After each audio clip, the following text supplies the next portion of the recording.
Engineering కాలేజీల్లో ఏం జరుగుతోంది? పెద్ద పెద్ద చదువుల మాటన నలిగిపోతున్న విద్యార్థులు ఎందరు? వెలుగుల జీవితం కోసం వెళ్లి చీకట్లలో బందీ అవుతున్నది ఎందరు? హైదరాబాద్లో ఒక ప్రముఖ ఇంజనీరింగ్ కాలేజీలో జరిగిన ఘటన షాకింగ్ కు గురి చేస్తోంది. హైదరాబాద్లో ప్రముఖ ఇంజనీరింగ్ కాలేజీలో దారుణం జరిగింది. ఒక అమ్మాయిని లోబర్చుకున్నాడు. అదే కాలేజ్లో థర్డ్ ఇయర్ చదువుతున్న విద్యార్థి పదే పదే ఆమెపై అఘాయిత్యానికి పాల్పడ్డాడు. ఒకసారి వేధిస్తూ క్యాంపస్లో దొరికినా యాజమాన్యం కప్పిపుచ్చింది. స్టూడెంట్ను అతని స్నేహితుడు కూడా శారీరకంగా వేధించాడు. చివరకు బాచుపల్లి పోలీసులకు బాధితురాలు ఆమె తల్లి ఫిర్యాదు చేశారు. టీవీ9 ఇంటర్వ్యూలో షాకింగ్ విషయాన్ని చెప్పారు బాధితురాలు. పేరెంట్స్ కు చెప్తే న్యూడ్ వీడియోలన్నీ బయట పెడతానని బెదిరించాడు అంటోంది బాధితురాలు. బతికుండగానే నరకం చూశానంటూ కన్నీరు పెట్టుకుంది.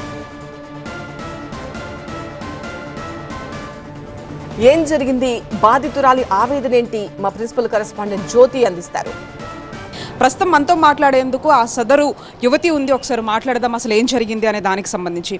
అసలు నీకు ఆ అబ్బాయితో ఎప్పుడు పరిచయం అయింది, ఎలా పరిచయం అయింది, అసలు ఏం జరిగింది? ఆగస్ట్ 2024లో నాకు అబ్బాయితో పరిచయం ఉందండి. కలిసిన 2 రోజులకే ప్రపోజ్ చేశాడు. వారం రోజులకే యాక్సెప్ట్ చేయి, రీజన్ చెప్పు, నో అంటే రీజన్ చెప్పు అని ఫోర్స్ చేసి మ్యానిపులేట్ చేసి యాక్సెప్ట్ చేసేలాగా చేశాడండి. తర్వాత అక్టోబర్లో మేము ఫిజికల్ రిలేషన్షిప్లోకి వెళ్ళామండి. ఫిజికల్ రిలేషన్షిప్ లేకపోతే రిలేషన్షిప్ స్ట్రాంగ్గా ఉండదు, అది ఇది అని చెప్పి నన్ను మ్యానిపులేట్ చేసి నేను మార్నింగ్ అవర్స్లోనే కాలేజ్కి వెళ్ళేదానండి. అది గమనించుకొని ఆ అబ్బాయి నన్ను ఫోర్స్ చేశాడండి. ఫస్ట్ టైం ఫోర్స్ చేసినాక నాకు అంతా ఇన్ఫెక్షన్ అయిపోయింది. మొత్తం లోపల ఇన్ఫెక్షన్ అయినా కానీ మళ్ళీ దాని మీదే చేయడము అట్లా చేసి చాలా 2 వీక్స్ దాకా పెయిన్ ఉందండి చాలా. తర్వాత ఒకరోజు సెక్యూరిటీ వాళ్ళకి దొరికామండి. కాలేజ్లో సెక్యూరిటీ వాళ్ళకి దొరికినాక హెచ్ఓడి దగ్గరికి తీసుకెళ్లారండి అబ్బాయిని, మెకానికల్ హెచ్ఓడికి. అప్పుడు కూడా అబ్బాయిని ఏం యాక్షన్ తీసుకోలేదండి. అబ్బాయిని లోపలికి పిలిచి మాట్లాడారు. ఏం చేస్తారో నాకు తెలియదు కానీ అబ్బాయి మాత్రం బయట నుంచి కూల్గానే వచ్చాడండి. అంతే అడిగితే నేను అంత మేనేజ్ చేసుకున్నాను అన్నాడండి.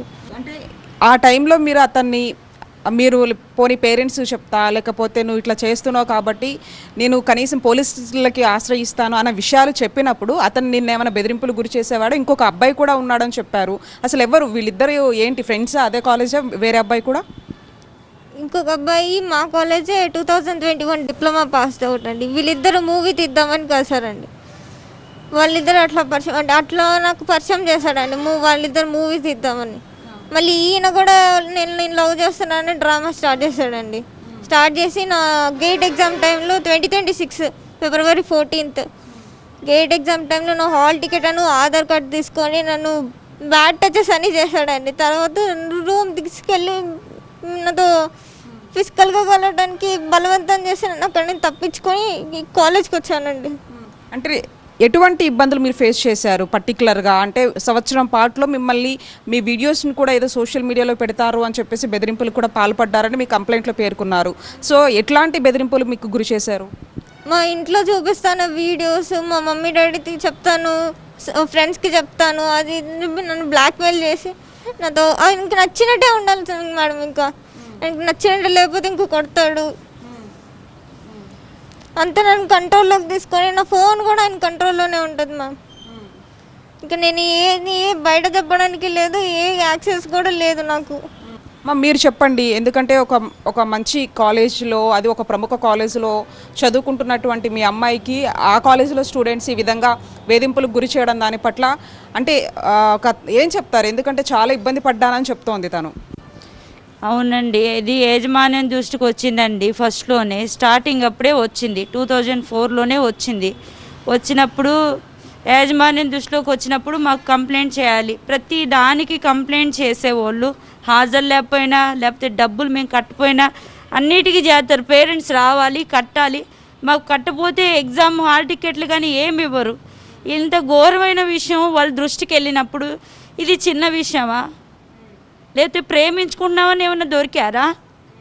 వాళ్ళ ఏ విధమైన స్థితిలో వాళ్ళకి దొరికారు? అలాంటప్పుడు పేరెంట్స్కి చెప్పరా? నా కూతురు కాదా?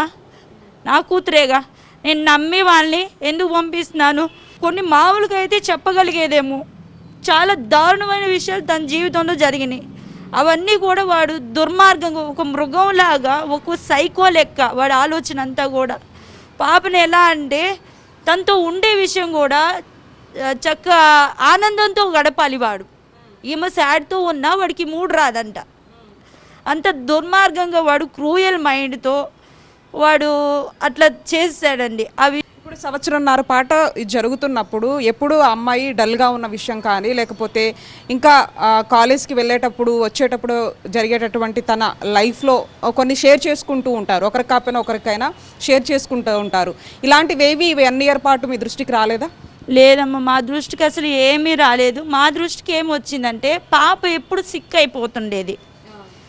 మేము ఏం చేసామంటే పిల్లలు కాలేజీ స్టూడెంట్స్ ఏంటంటే ఎక్కువ నైట్ టైం ఉండేసి చదువుకోవడము, చదువు మీద కాన్సన్ట్రేషన్తో ఉండి ఇట్లా ఉండి తినకుండా ఉండటము, ఇలాంటి వల్ల పాప సిక్ అయిపోతుంది. తనకు బ్లడ్ లెవెల్స్, వైట్ సెల్స్ పడిపోవడం, ఇలాంటి ఇష్యూస్ వచ్చాయి, మా దృష్టికి వచ్చాయి. కానీ ఇలాంటి దుర్మార్గులు ఈ విధంగా దించే వాళ్ళు కూడా ఉంటారన్న సంగతి తెలియలేదు. ఆ పాయింట్స్ మెన్షన్ చేయలేదు మా పిల్లలకి. నువ్వు చెప్పు, ఇప్పుడు సంవత్సరం దాంట్లో నిన్ను ఇంత వేధింపులు గురి చేస్తున్నప్పుడు నువ్వు తల్లిదండ్రుల దృష్టికి తీసుకెళ్తానని చెప్పినా కానీ లేకపోతే పోలీసుల దృష్టికి తీసుకెళ్తానని చెప్పేసి పలానా ఎవరైతే నేను హెరాస్ చేసిన వ్యక్తికి చెప్పినప్పుడు అతను నిన్ను ఏ విధంగా బ్లాక్మెయిల్ చేశారు? నా న్యూడ్ వీడియోస్, న్యూడ్ ఫొటోస్ చూపిస్తానని బ్లాక్మెయిల్ చేశారు మ్యామ్. నేను పోలీస్ స్టేషన్కి వెళ్ళి అంత ధైర్యం, అసలు ఇంట్లో చెప్పే అంత ధైర్యం కూడా నాకు లేదు మ్యామ్ అప్పుడు అసలు. ఎందుకంటే నా పిక్చర్స్ అన్నీ అతని దగ్గర ఉన్నాయి, ఇంట్లో చూస్తే ఏమవుతుందో అని చాలా భయపడ్డాను మ్యామ్. మరొక వైపు ఎవరైతే ఈ అఘాయిత్యానికి పాల్పడినటువంటి ఆ 2 యువకులకు సంబంధించి పోలీసుల అదుపులో ఉన్నట్లు తెలుస్తుంది. వాళ్ళని ఖచ్చితంగా కఠినంగా శిక్షించాలి. మాకు జరిగినటువంటి ఈ అన్యాయం ఏ కుటుంబంలో కూడా జరగకూడదంటూ కూడా బాధితులు చెప్తున్నటువంటి పరిస్థితి. ఇప్పుడు జర్నలిస్ట్ సురేష్తో కలిసి జ్యోతి టీవీ9 హైదరాబాద్.